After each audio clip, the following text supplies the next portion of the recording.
Hello दोस्तों, नमस्कार, good morning, Radhe Radhe सभी को। आइए तो आज पढ़ते हैं भारत आर्थिकी। इम्पोर्टेंट चैप्टर है मूमल ऑब्जेक्टिव वार्षिकांक 2025-26 से भारत आर्थिकी। आइए शुरू करते हैं। सारे क्वेश्चन इम्पोर्टेंट है। वर्ष 2024-25 में कृषि एवं संबद्ध क्षेत्र में सकल मूल्य वर्धित की विकास दर कितनी अनुमानित की गई? तो ये की गई थी 6.4%। याद रखिएगा, कृषि एवं संबद्ध क्षेत्र में सकल मूल्य वर्धित विकास दर रही थी 4.6%। 23 जून 2025 तक ई नाम पोर्टल से देश की कितनी मंडियों को जोड़ा जा चुका है? तो ये जोड़ा जा चुका है 1522 मंडियों को। याद रखिएगा, ई नाम पोर्टल से देश की 1522 मंडियों को जोड़ा जा चुका है। ई नाम पोर्टल पर 30 जून 2025 तक कितने किसान उत्पादक संगठक पंजीकृत है? तो ई नाम पोर्टल पर 30 जून 2025 तक 4518 किसान उत्पादक संगठन पंजीकृत किए गए हैं। रोजगार से जुड़ी प्रोत्साहन योजना के तहत नए नियोजित कर्मचारियों को केंद्र सरकार कितने समय के वेतन के बराबर प्रोत्साहन करेगी? तो ये करेगी 3 महीने। कहाँ है 3 महीने? पहले 3 महीने का वेतन, पहले 3 महीने के वेतन के बराबर प्रोत्साहित करेगी। नेक्स्ट क्वेश्चन, वस्तु एवं सेवा कर दिवस 2025 कब मनाया गया? तो ये मनाया गया था 1 जुलाई 2025 को। याद रखिएगा, वस्तु एवं सेवा कर बोले तो जीएसटी दिवस 2025 कब मनाया गया, जो भारत में जीएसटी लागू होने की वर्षगांठ का प्रतीक है। तो याद रखिएगा 1 जुलाई 2025 को। जीएसटी सर्वप्रथम कब आई थी? 1 जुलाई 2017 को आई थी। तो ये इसी की याद में 1 जुलाई 2025 को इसकी वर्षगांठ पे जीएसटी दिवस मनाया गया। ग्लोबल फाइनेंस मैगजीन द्वारा वर्ष 2025 के लिए विश्व का सर्वश्रेष्ठ उपभोक्ता बैंक किसे चुना गया? तो ये चुना गया था स्टेट बैंक ऑफ इंडिया को। ग्लोबल फाइनेंस मैगजीन द्वारा वर्ष 2025 के लिए विश्व का सर्वश्रेष्ठ उपभोक्ता bank state bank of India बोले तो एसबीआई को चुना गया। केंद्र सरकार के बजट 2025-26 के अनुसार राजकोषीय घाटा जीडीपी का रहने का अनुमान है। बोले तो कितना रहने का अनुमान है? तो ये जीडीपी का 4.4% रहने का अनुमान है। इम्पोर्टेंट है। केंद्र सरकार के बजट के अनुसार राजकोषीय घाटा जीडीपी के बोले तो कुल जीडीपी के टोटल जीडीपी के 4.4% रहने का अनुमान है। केंद्र सरकार की आय का प्रमुख स्रोत क्या है? तो यह है आयकर विभाग। याद रखिएगा, केंद्र सरकार की आय का प्रमुख सोर्स है आयकर। केंद्र सरकार सर्वाधिक व्यय किस सेक्टर पर करती है? तो ये करती है परिवहन पर। केंद्र सरकार सर्वाधिक व्यय परिवहन पर करती है। ये 2025-26 के अनुसार बताया गया है। तो याद रखना, आप क्वेश्चन को गलत कर सकते हो इसको, क्योंकि रक्षा कर सकते हो आप, तो रक्षा पे न कर कर किस पे किया? परिवहन पर सर्वाधिक व्यय किया 2025-26 के अनुसार। आगे आते हैं। केंद्रीय बजट 2025-26 में विकास के किन 4 इंजनों को रेखांकित किया गया है? इम्पोर्टेंट क्वेश्चन है, महत्वपूर्ण क्वेश्चन है ये। तो ये केंद्रीय बजट 2025-26 में विकास के किन 4 इंजनों को रेखांकित किया गया है? तो ये किया गया है कृषि को, एमएसएमई बोले तो सूक्ष्म लघु उद्योग, मध्यम लघु उद्योग और लघु उद्योग, इनको, और निवेश को और निर्यात को। ये 4 इंजनों को रेखांकित किया गया है, कृषि को, एमएसएमई को और निवेश को और निर्यात को। नेक्स्ट आते हैं, प्रधानमंत्री धन धान्य कृषि योजना के अंतर्गत कितने जिलों को विकासशील कृषि जिला कार्यक्रम में शामिल किया गया है? प्रधानमंत्री धन धान्य कृषि योजना के अंतर्गत कितने जिलों को विकासशील कृषि जिला कार्यक्रम में शामिल किया गया है? तो ये किया गया है 100 जिलों को। इम्पोर्टेंट है, प्रधानमंत्री धन धान्य कृषि योजना के अंतर्गत 100 जिलों को विकासशील कृषि जिला कार्यक्रम में शामिल किया गया है। केंद्र सरकार द्वारा ग्रामीण समृद्धि और लचीले निर्माण कार्यक्रम के पहले चरण में देश के कितने विकासशील कृषि जिलों को शामिल किया गया है? तो ये किया गया है 100 जिलों का। रिपीटेड क्वेश्चन है, याद रखना, यही क्वेश्चन सेम लग रहा है मुझे। तो केंद्र सरकार द्वारा ग्रामीण समृद्धि और लचीला ग्रामीण ये अलग है। ये धन धान्य कृषि योजना के अंतर्गत 100 जिलों को शामिल किया गया था विकासशील कृषि जिला कार्यक्रम के तहत। और सेम यही क्वेश्चन है शायद, केंद्र सरकार द्वारा ग्रामीण समृद्धि और लचीला निर्माण कार्यक्रम के पहले चरण में देश के कितने विकासशील कृषि जिलों को शामिल किया? तो ये किया जाएगा 100 जिलों को। केंद्र सरकार द्वारा दलहनों में आत्मनिर्भरता मिशन प्रारंभ किया जाएगा, इस मिशन की अवधि कितनी रखी गई? तो ये रखी गई थी 6 वर्ष। केंद्र सरकार द्वारा दलहनों में आत्मनिर्भरता मिशन प्रारंभ किया जाएगा, इस मिशन की अवधि 6 वर्ष रखी गई। केंद्र सरकार द्वारा मखाना बोर्ड की स्थापना किस राज्य में की जाएगी? तो ये की जाएगी बिहार में। मखाना बोर्ड की स्थापना बिहार में की जाएगी। मत्स्य उत्पादन में भारत की स्थिति के संदर्भ में निम्नलिखित कथनों पर विचार कीजिए तथा दिए गए कूट में सत्य विकल्प को चयन करना है। किसके संबंध में? मत्स्य उत्पादन के क्षेत्र में भारत की स्थिति को बताना है। यहाँ पे ऑप्शन दिए हुए हैं। केंद्रीय बजट 2025-26 में मत्स्य उद्योग को सूर्योदय सेक्टर, बोले तो सनराइज सेक्टर के रूप में शामिल किया गया है। याद रखिएगा, मत्स्य उद्योग को सूर्योदय सेक्टर के रूप में शामिल किया गया है केंद्रीय बजट 2025-26 में।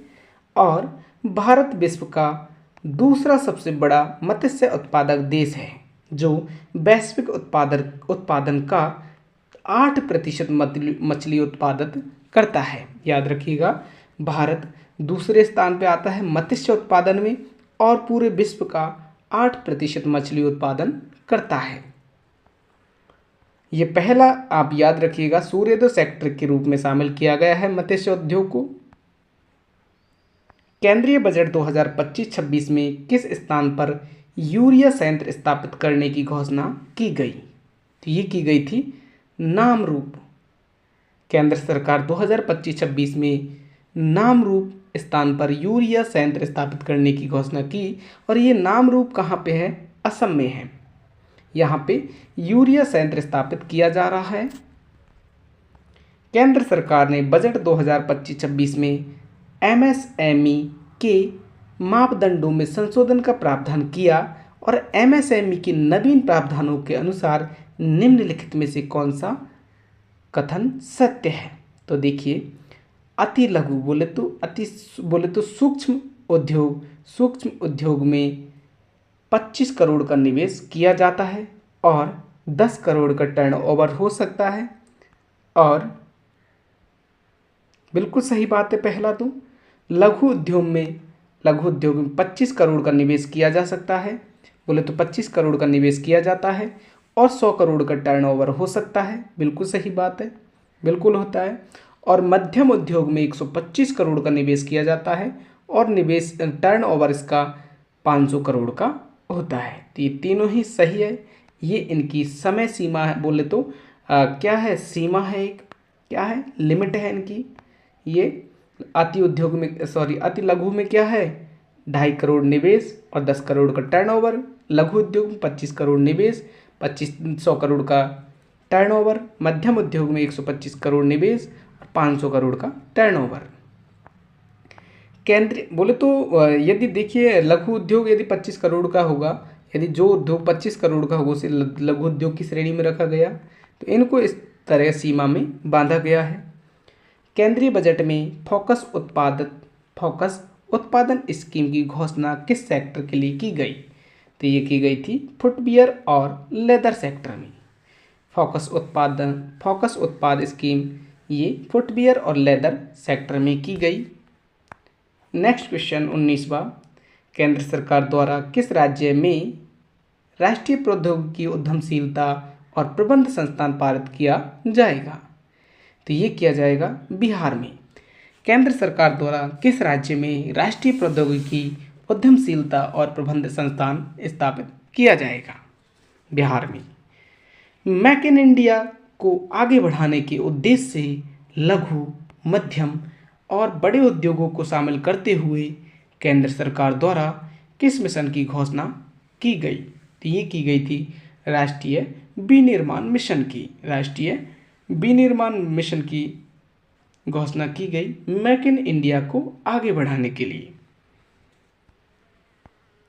केंद्र सरकार ने जल जीवन मिशन को किस वर्ष तक के लिए बढ़ा दिया गया है? तो ये बढ़ा दिया गया है 2028 तक। जल जीवन मिशन को 2028 तक बढ़ा दिया गया है। केंद्र सरकार ने बजट 2025-26 में किस राज्य के लिए ग्रीनफील्ड और ब्राउनफील्ड एयरपोर्ट की स्थापना, बोले तो ग्रीनफील्ड और ब्राउनफील्ड एयरपोर्ट की घोषणा की गई? तो ये की गई थी बिहार के लिए। केंद्र सरकार ने बजट 2025-26 में बिहार राज्य के लिए ग्रीनफील्ड और ब्राउनफील्ड एयरपोर्ट की स्थापना की गई थी। आगे आते हैं, पश्चिमी कोसी नहर ERM परियोजना का संबंध किस राज्य से है? पश्चिमी कोसी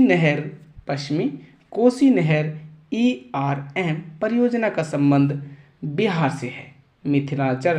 मिथिलांचल बिहार से इसका संबंध है पश्चिमी कोसी नहर का। पांडुलिपि विरासत के सर्वेक्षण, प्रलेखन और संरक्षण के लिए केंद्र सरकार ने किस मिशन की घोषणा की? तो ये की थी ज्ञान भारतम मिशन की। ज्ञान भारतम मिशन की स्थापना की पांडुलिपि विरासत के सर्वेक्षण, प्रलेखन और संरक्षण के लिए ज्ञान भारतम मिशन की स्थापना की। केंद्र सरकार ने बीमा क्षेत्र में FDI की सीमा बढ़ाकर कितनी कर दी गई? तो ये कर दी गई थी 100%। केंद्र सरकार ने बीमा क्षेत्र में FDI की सीमा बढ़ाकर 100% कर दी गई। वित्त वर्ष 2025 में भारत की वास्तविक GDP और GVA वृद्धि दर के कितने फीसदी रहने का अनुमान है? तो ये रहने का अनुमान है 6.4%। इम्पोर्टेंट है। किस वर्ष 2025 में भारत की वास्तविक GDP और GVA वृद्धि दर के कितने फीसदी रहने का अनुमान है? 6.4%। अप्रैल से दिसंबर 2024 में भारत की हेडलाइन मुद्रास्फीति कितनी दर्ज की गई? तो ये की गई थी 4.9%। अप्रैल 2024 में भारत की हेडलाइन मुद्रास्फीति 4.9% दर्ज की गई थी। भारत की उपभोक्ता मूल्य मुद्रास्फीति वित्त वर्ष 2026 में कितने प्रतिशत रहने का अनुमान है? तो ये रहने का अनुमान है 4%। भारत में उपभोक्ता मूल्य मुद्रास्फीति वर्ष 2026 में 4% रहने का अनुमान है। अब आप अच्छे से जानते होंगे मुद्रास्फीति किसे कहते हैं। मुद्रास्फीति उसे कहते हैं मुद्रा की मूल्य में कमी होना। मुद्रा के मूल्य में कमी होना, बोले तो पैसा अधिक होना, उसका दाम घट जाना। कहने का मतलब पैसे की वैल्यू कम होना, उसे ही मुद्रास्फीति कहते हैं। दूरसंचार, कंप्यूटर और सूचना सेवा केंद्र में भारत का विश्व में कौन सा स्थान है? तो दूरसंचार, कंप्यूटर तथा सूचना सेवा क्षेत्र में भारत का विश्व में दूसरा स्थान है। आगे आते हैं, भारत का विदेशी मुद्रा भंडार कितना है? भारत का विदेशी मुद्रा भंडार कितना है? तो ये है अपना 640.3 बिलियन डॉलर। 640.3 बिलियन डॉलर विदेशी मुद्रा है भारत के पास में। 640.3 बिलियन। आर्थिक सर्वेक्षण 2025-26 के अनुसार स्मार्टफोन के विनिर्माण का लगभग कितना फीसदी हिस्सा घरेलू स्तर पर किया जा रहा है? तो याद रखिएगा, स्मार्टफोन का विनिर्माण का लगभग 99% घरेलू स्तर पर किया जा रहा है। आगे आते हैं, विश्व स्तर पर शीर्ष 10 पेटेंट दाखिल करने वाले कार्यालयों में भारत किस स्थान पर है? तो भारत है 6ठे स्थान पर। विश्व स्तर पर शीर्ष 10 पेटेंट दाखिल करने वाले कार्यालयों में भारत 6ठे स्थान पर है। केंद्र सरकार द्वारा एमएसएमई को इक्विटी फंडिंग प्रदान करने के लिए कितनी राशि से आत्मनिर्भर भारत कोष की स्थापना की गई? आत्मनिर्भर भारत कोष की स्थापना की गई थी बोले तो 50,000 करोड़ से। याद रखिएगा, केंद्र सरकार द्वारा एमएसएमई को इक्विटी फंडिंग प्रदान करने के लिए 50,000 करोड़ की राशि से आत्मनिर्भर भारत कोष की स्थापना की गई। वैश्विक सेवा निर्यात में भारत की हिस्सेदारी कितनी है? तो भारत की हिस्सेदारी है 7वीं। वित्त वर्ष 2024 में कृषि एवं संबद्ध क्षेत्र का देश की जीडीपी में कितना योगदान है? वित्त वर्ष 2024 में कृषि एवं संबद्ध क्षेत्र का देश में जीडीपी में कितना हिस्सा, तो कितना योगदान है? 16% है। गैर परंपरागत ईंधन स्रोतों से स्थापित विद्युत क्षमता कुल उत्पादन क्षमता की कितनी है? 46.2%। याद रखिएगा, गैर परंपरागत ईंधन स्रोतों से स्थापित विद्युत क्षमता कुल उत्पादन क्षमता की 46.2% है। सॉरी, 46.2 नहीं, रॉन्ग है, 1 मिनट, 46.8%। इसको याद रखिएगा प्लीज़, ध्यान नहीं रहा था ऑप्शन पे। 46.8%। उत्पादन क्षमता कितनी है? 46.8%। आगे आते हैं, अखिल भारतीय स्तर पर बेरोजगारी दर वर्ष 2023-24 में कितनी फीसदी रही? तो अखिल भारतीय स्तर पर ये रही थी कितनी? 3.2%। अखिल भारतीय स्तर पर बेरोजगारी दर 3.2% रही थी। वर्ष 2024 में भारत के सर्वाधिक निर्यात और आयात भागीदारी देश क्रमशः कौन कौन से है? तो ये है यूएसए और चीन। वर्ष 2024 में भारत के सर्वाधिक निर्यात और आयात, भारत में सर्वाधिक निर्यात किया था यूएसए को और सर्वाधिक आयात वाला चीन है। तो देखिए, दोनों ही क्वेश्चन इस तरीके से नहीं है। सर्वाधिक निर्यात और आयात भागीदारी देश है क्रमशः निर्यात में यूएस और आयात में चीन।